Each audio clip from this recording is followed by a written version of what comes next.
আসসালামু আলাইকুম সুপ্রিয় দর্শক, আশা করছি আপনারা সবাই ভালো আছেন। দর্শক বন্ধুরা, খুবই স্পেশাল এবং তথ্যবহুল একটি প্রতিবেদন নিয়ে আজকে আপনাদের মাঝে হাজির হয়েছি।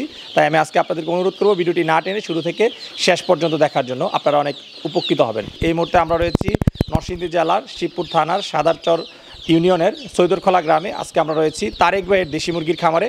তারেক ভাই কিন্তু দীর্ঘ 6 বছর যাবৎ দেশি মুরগি নিয়ে কাজ করতেছেন এবং ওনাকে বলা যায় বাংলাদেশের সর্ববৃহৎ দেশি মুরগির খামারি। উনি প্রায় 15,000 ছোট বড় দেশি মুরগি নিয়ে কাজ করতেছেন এবং উনি ডিমের জন্য, মাংসের জন্য এবং উনি কিন্তু বাচ্চা ফোটানোর জন্য কিন্তু এই মুরগিগুলো নিয়ে কাজ করতেছেন। ওনার এখানে বিভিন্ন বয়সের মুরগি রয়েছে। তো আজকে আমরা আপনাদেরকে জানার চেষ্টা করি যে তারেক ভাই দীর্ঘ 6 বছর যাবৎ সফলতার সাথে এই মুরগিগুলো লালন পালন করছেন, উনি কীভাবে লালন পালন করছেন। এবং শুরুর দিকে কিন্তু তারেক ভাই 8 থেকে 10 লক্ষ টাকা লস খেয়েছিলেন। লস খেয়েই কিন্তু উনি আজকে এই পর্যায়ে এসেছেন। দেশি মুরগিটা আপনারা যারা মাংসের জন্য পালন করবেন, মাংসের জন্য পালন করলে কীরকম খরচ হয়ে থাকবে, সেখান থেকে আপনারা কতটুকু লাভবান হবেন, এইসব বিষয়ে আলোচনা করব। আশা করছি পুরোটা আয়োজন জুড়ে আপনারা আমাদের সাথেই থাকবেন। আসসালামু আলাইকুম তারেক ভাই। ওয়ালাইকুম সালাম, কেমন আছেন শামীম ভাই? জি আলহামদুলিল্লাহ ভালো আছি, আপনি কেমন আছেন? আছি আলহামদুলিল্লাহ। আচ্ছা তারেক ভাই, আবারও চলে আসলাম আপনার দেশি মুরগির খামারে। বর্তমানে কী অবস্থা তারেক ভাই, আপনার খামার কেমন চলতেছে? আছি আলহামদুলিল্লাহ, ভালো আছি।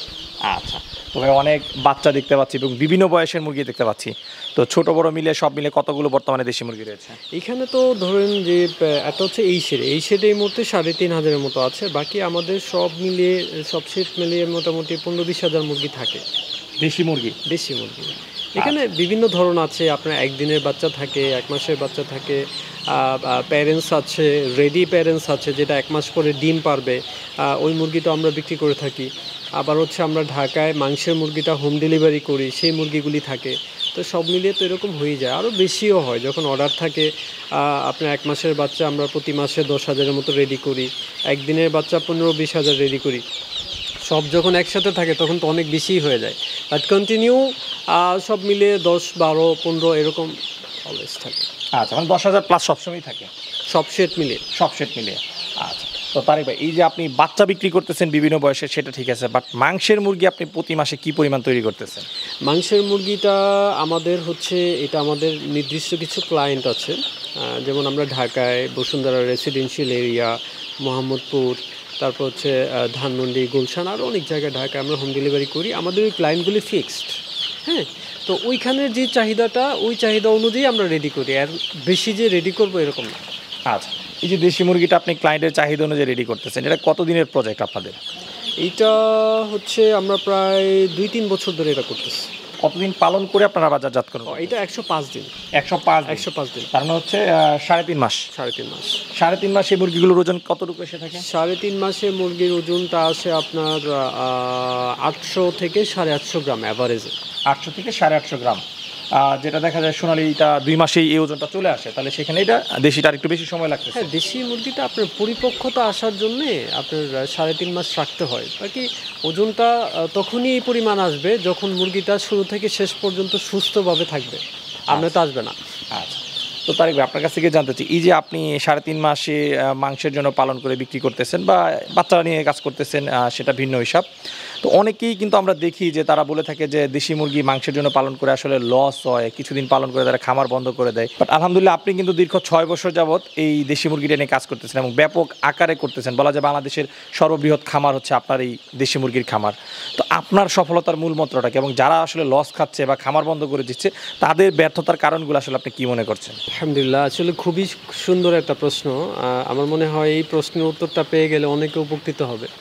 এটা হচ্ছে যে সমস্ত কারণে খামারগুলি লসের দিকে সম্মুখীন হয়, ওই সমস্ত কারণের সম্মুখীন যে আমরা হই নাই এরকম কিন্তু না, আমরাও ওই সমস্ত কারণের সম্মুখীন হয়েছি। আমি সর্বপ্রথম 500 1 মাসের বাচ্চা দিয়ে শুরু করি।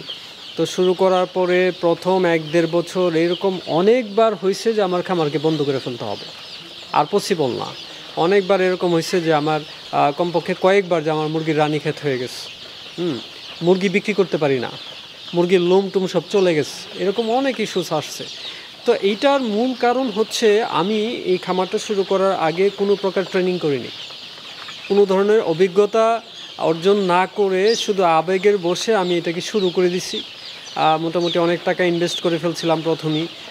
শুরু করার পরে হচ্ছে মুরগি অসুস্থ হলে আমি বুঝি না, মুরগি সুস্থ থাকলেও বুঝি না, মুরগির কখন কি দরকার এটা আমি বুঝি না। তো যে কারণে বিভিন্ন চ্যালেঞ্জের সম্মুখীন হয়েছি, যে কারণটা নতুন খামারি যারা আছে এই সমস্ত চ্যালেঞ্জ যখন আসে, সেটা মুরগি অসুস্থতার লাইনে, মুরগির গ্রোথ ঠিক মতো বাড়তেছে কিনা এটার লাইনে, মুরগি বিক্রি করার লাইনে বিভিন্ন চ্যালেঞ্জ যখন আসে, আর সে যখন এটাকে ফেস করার ক্ষেত্রে ফেইলও হয়ে যায়, তখনই সে আর সামনে আগাইতে পারে না। তবে আমি একটা ডিটারমাইন্ড ছিলাম যে আমার যা হোক আমি এটা নিয়ে আমি সামনে আগাবই, আমি এটা নিয়ে সাকসেস আমার সর্বোচ্চ যে চেষ্টা আমি এটা করবই সাকসেসের জন্য, বাকি আল্লাহ তাআলা তাকদিরে যেটা রাখছে। তো এইরকম প্রথম 2টা বছর, 6 বছরের মধ্যে প্রথম 2টা বছর আমি প্রচুর স্ট্রাগল করছি, প্রচুর স্ট্রাগল। আমার এরকম হয়েছে যে আমার সব প্যারেন্টস মারা গেছে, সব প্যারেন্টস মারা গেছে, ঠিক আছে। তো এটার মেইন কারণ ছিল আমি কোনো ট্রেনিং নিয়ে শুরু করিনি। তো যে কারণে একজন লোক ট্রেনিং নিয়ে শুরু করলো, আরেকজন লোক ট্রেনিং নিয়ে শুরু করলো না, তো দুজনেরই সমস্যা আসবে। তো যে ট্রেনিং নিয়ে শুরু করলো সেই সমস্যাগুলিকে ফেস করতে পারবে, এটাকে সলিউশন করতে পারবে, আর যার অভিজ্ঞতা নাই সে সলিউশন করতে পারবে না। তো সেই ক্ষেত্রে আমার মনে হয় যারা নতুন খামারিয়া আছে তারা সামনে আগাইতে যাওয়া আবার পিছনে চলে আসা, ব্যর্থ হয়ে যাওয়া, এটার মূল কারণ হচ্ছে অভিজ্ঞতা এবং ট্রেনিং না থাকা। আচ্ছা, খুব সুন্দর একটা কথা বলেছেন তারেক ভাই। এখন কিন্তু অনেকে এটা বলে না, যারা আসলে দেখা যায় মুরগির বাচ্চা বিক্রি করে থাকে সাধারণত, তারা কিন্তু বলে থাকে যে আমরা একটা শীট দিয়ে দিই, যে কখন কি ভ্যাকসিন করতে হবে সেই শীটের মধ্যেই থাকে। সেই শীটটা দেখে তারা যদি মুরগি পালন করে তাহলে তারা পালন করতে পারবে। বাট একটা শীট ধরাই দিলে আমি শুধু পড়ে জিনিসটা, মানে মুরগি পালন করার অভিজ্ঞতাটা কিন্তু সম্পূর্ণই ভিন্ন, এবং প্রশিক্ষণটা কিন্তু অন্যরকম, এবং প্রশিক্ষণের যে বিষয়টা সেটাও কিন্তু একটু ব্যতিক্রম, যেটা হাতে কলমে প্রশিক্ষণ দেওয়া হয়। এই যে আপনি প্রশিক্ষণের অভাবে লস খেয়েছেন, পরবর্তীতে এই জিনিসগুলো আপনি কীভাবে শিখেছেন? নিজেই শিখেছেন নাকি কোথাও থেকে হাতে কলমে প্রশিক্ষণ নিয়েছেন তারেক ভাই? এই যে ছোট ছোট জিনিস শেখার জন্য কয়েক লাখ টাকা করে আমার লস খাইতে হয়েছে। তো দেখা গেছে এই সমস্যাটা হলো, এটা নিয়ে পশু হাসপাতালে গেছি, এটা নিয়ে যারা বুঝে তাদের সাথে কথা বলছি, এটা নিয়ে ইউটিউবে ঘাটছি। তো ওই যে লস খাইতে সমস্যা ফেস করতে শেখা। হ্যাঁ, পরবর্তীতে অনেক সিরিয়াস ছিলাম সবসময় এটা নিয়ে। তো পরবর্তীতে আস্তে আস্তে নিজে জিনিসগুলি আমি বুঝছি। এখন আমি বলতে পারি যে একটা মুরগি পালতে গেলে কি সমস্যা, সেটার কি সমাধান, এটাকে প্রপার ওয়েতে বিক্রি পর্যন্ত নিয়ে যাওয়ার জন্য কি ধাপ, এই জিনিসগুলি আলহামদুলিল্লাহ আমার কাছে স্পষ্ট এখন। আচ্ছা তারেক ভাই, জানতে চাই এই যে আপনি লস খেয়েছেন প্রশিক্ষণের ব্যাপারে বিভিন্ন কারণে, আনুমানিক কীরকম টাকা লস হয়েছিল আপনার প্রথম 2 বছরে? 8-10 লাখ। 8-10 লাখ প্রথম 2 বছরে? তারপর আপনি হাল ছাড়েন নাই? না, আমি হাল ছাড়ি না। এগুলি তো ক্যামেরার সামনে বলার জিনিস না। এগুলো তো ক্যামেরার সামনে বললে তো মানুষ হতাশ হয়ে যাবে। তখন যদি আমি বলতাম, তখনও তো অনেক ইউটিউবাররা আসছে, বাকি হচ্ছে এগুলি শেয়ার করি নাই। বাকি আমার কথা হচ্ছে যদি 20 লাখও হয়, 30 লাখও হয়, আমি হাল ছাড়বো না। কারণ দেশি মুরগিটা অবশ্যই একটা লাভজনক প্রজেক্ট।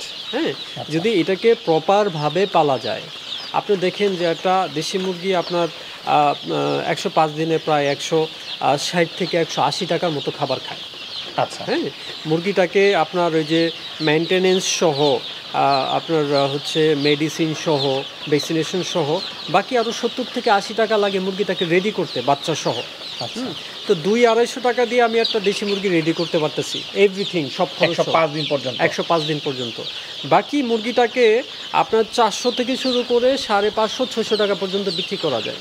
আচ্ছা, হ্যাঁ, তো এখন সেই ক্ষেত্রে আমি ধরলাম 450 টাকা কেজি। তো 450 টাকা কেজি হলে 200 গ্রামের দাম আসে আপনার, 100 গ্রামের দাম আসে হচ্ছে 45 টাকা, 200 গ্রামের দাম আসে হচ্ছে 90 টাকা। তাহলে এইখানে 450 থেকে 360 টাকা বাদ দিলে ওই যে 800 গ্রাম থাকে আমি বলেছি, তো 360 টাকা থাকে। তো 360 টাকা থেকে আপনি 250 মাইনাস করেন, 110 টাকা। 110 টাকা। আমরা যদি ধরে নিই যে আরও 100 গ্রাম কম, 700 গ্রাম ওজন আসছে। হ্যাঁ, 800 গ্রাম তো আপনি সর্বোচ্চ ধরলেন, 100 গ্রাম যদি কমও ধরি, আরও 45 টাকা কমও ধরি, তাও কিন্তু 50 টাকা পার পিস 50 টাকা থাকে। আপনি দেখেন অন্য কোনো মুরগিতে এই পরিমাণ প্রফিট থাকে কিনা। এখন এই যে সামনে যে চ্যালেঞ্জগুলি আসে, এটাকে ফেস করতে পারে না মানুষ, এটা দেখে ঘাবড়ায় যায়। এক ক্লায়েন্ট আমার কাছ থেকে মুরগি নিছে, মুরগি নেওয়ার পরে সে 5 দিন না 7 দিন এরকম হয়েছে যে মুরগি বিক্রি করতে পারতেছে না। মানে ব্যাপারী বা পাইকাররা এসে মুরগির দাম বললে তার সাথে দাম মিলে না। 1 সপ্তাহ সে মুরগি বিক্রি করতে পারে না। ওই জন্য আমাকে ফোন দিয়ে বলতেছে, ভাই আমার শিক্ষা হয়েছে, আমি আর কোনো দিন দেশি মুরগি পালব না। তো চিন্তা করেন। আর আমাদের এমনও হয়েছে, ওই যে শুরুর 2 বছর টানা 1.5-2 মাস আমরা মুরগি বিক্রি করতে পারিনি। আচ্ছা আচ্ছা। অবশ্য অফ সিজন ছিল, ওই সিজনটায় মুরগি আপনার মানে প্রাইস কম ছিল, শীতকাল ছিল, সব কিছু মিলে। কিন্তু আমরা কিন্তু হতাশ হই নাই, আমরা পিছনে হটি নাই। আলহামদুলিল্লাহ এখন যে পর্যায়ে আছি, দেখেন যে ইন্নাল্লাহা মা'আস সাবিরিন, আল্লাহ তাআলা নিশ্চয়ই সবরকারীর সাথে আছে।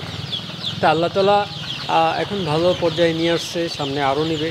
আমরা পুরা বাংলাদেশে দেশি মুরগিটাকে অর্গানিকভাবে প্রমোট করবো ইনশাল্লাহ, আমাদের নিয়ত আছে।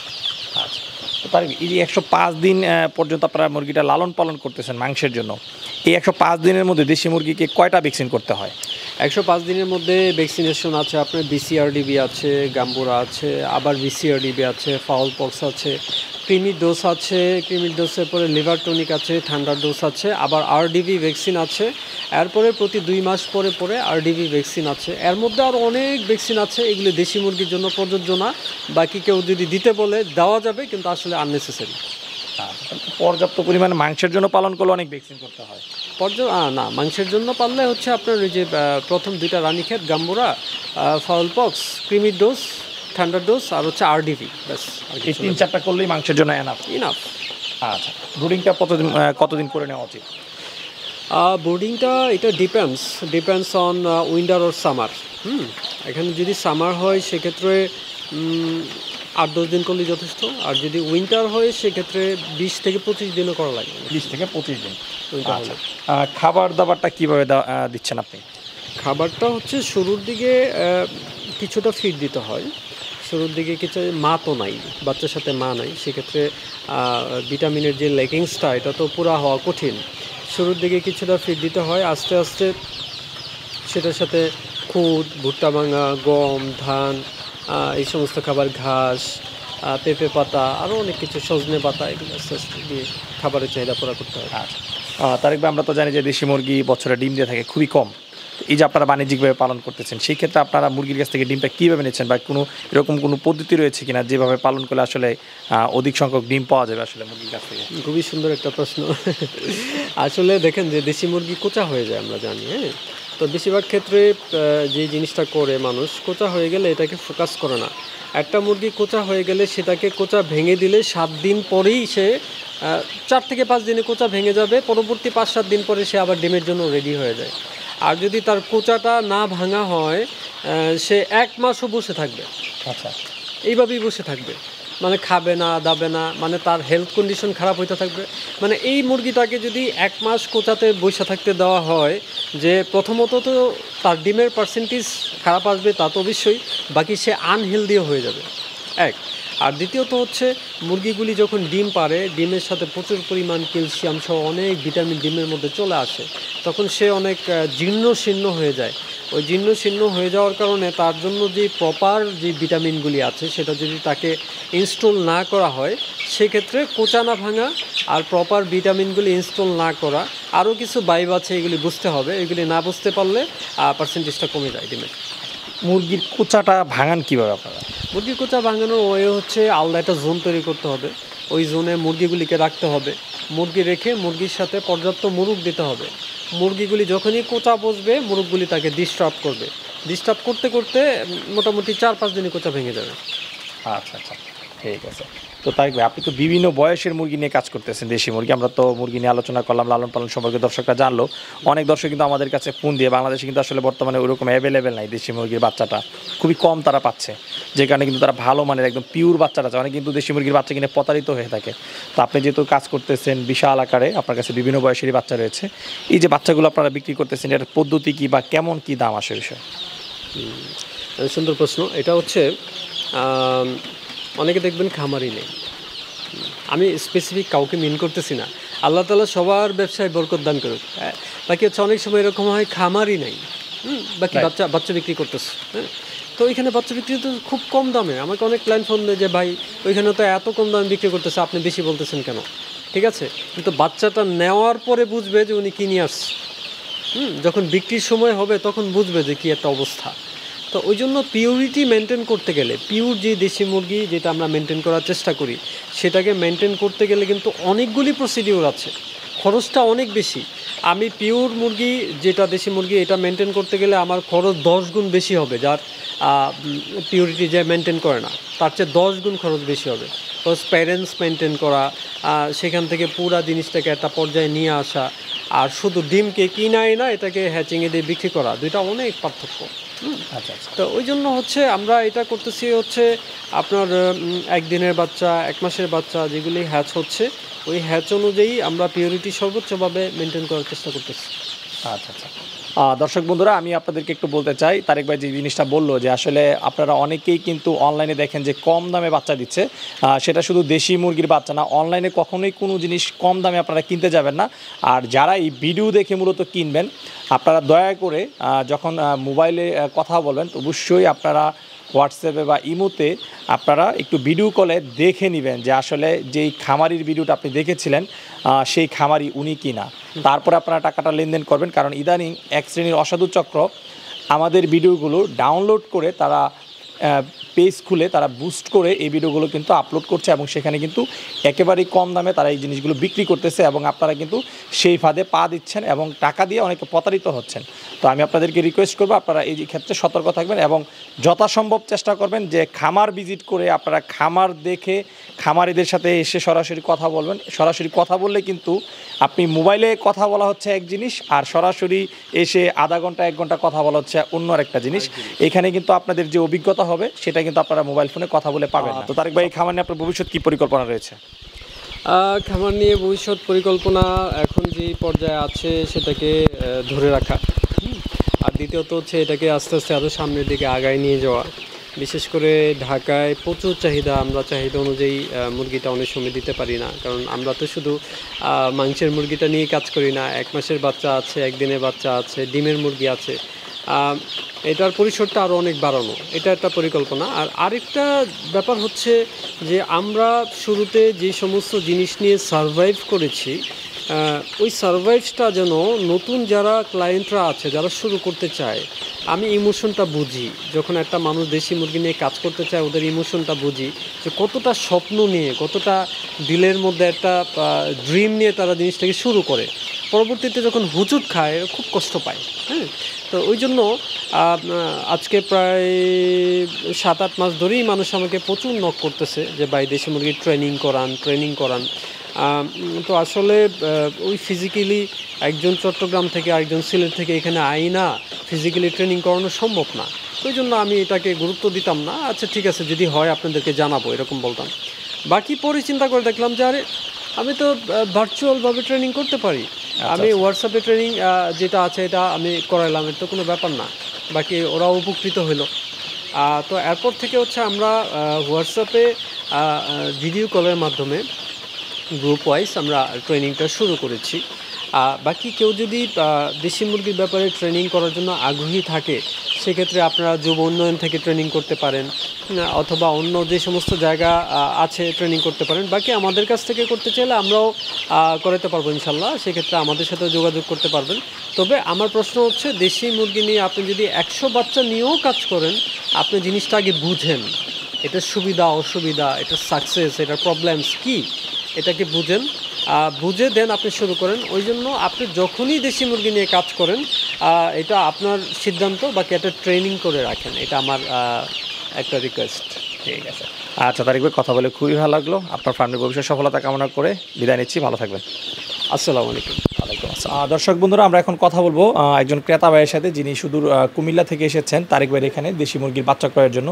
তো এই জন্য সুদূর সেই কুমিল্লা থেকে চলে আসলেন, উনি কী কারণে সরাসরি এসে বাচ্চাগুলো ক্রয় করছেন সেই বিষয়ে ভাইয়ের কাছ থেকে জানবো। আসসালামু আলাইকুম ভাই। ওয়ালাইকুম আসসালাম। ভাই কেমন আছেন? আলহামদুলিল্লাহ ভালো। কী নাম আপনার? সুজন। সুজন ভাই, জি। কী করেন আপনি? আমি চাকরি করি। আচ্ছা, চাকরির পাশাপাশি এখন খামার করতে যাচ্ছেন? হ্যাঁ জি। আচ্ছা, আপনার বাসা কোথায়? কুমিল্লা নাঙ্গলকোট। কুমিল্লা নাঙ্গলকোট।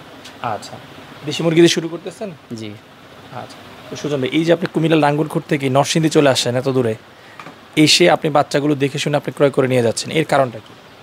আসলে অনেক ভিডিও তো দেখি, অনেক জায়গায় অনেক রকম ভিডিও দেখা হয়, বাচ্চা দেখা হয়, তো ওনার কথাবার্তায় বা ওনার ইয়াতে দেখে বোঝা মানে একটু বিশ্বাস হয়েছে যে ওনার কাছে হয়তো বা ভালো মানের বাচ্চা পাইতে পারি। তো ওনার সাথে কথা বলছি, যোগাযোগ করার পরে বা দেখছি সব কিছু ইয়ে করার পরে মনে হয়েছে যে এখান থেকে বাচ্চা নিলেই ভালো হবে।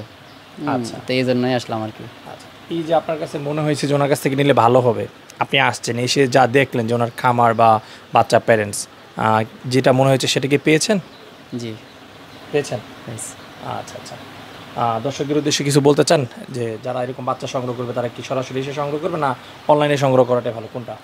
আমার মনে হয় এসে দেখে কথাবার্তা বলে নিলেই সবচেয়ে ভালো? হ্যাঁ, সবচেয়ে তাহলে ভালো কোনো হবে। প্রতারিত হওয়ার কোনো সুযোগ থাকবে না। হ্যাঁ, আচ্ছা, ঠিক ঠিক আছে সুজন ভাই, কথা বলে খুব ভালো লাগলো, ভালো থাকবেন। ভালো।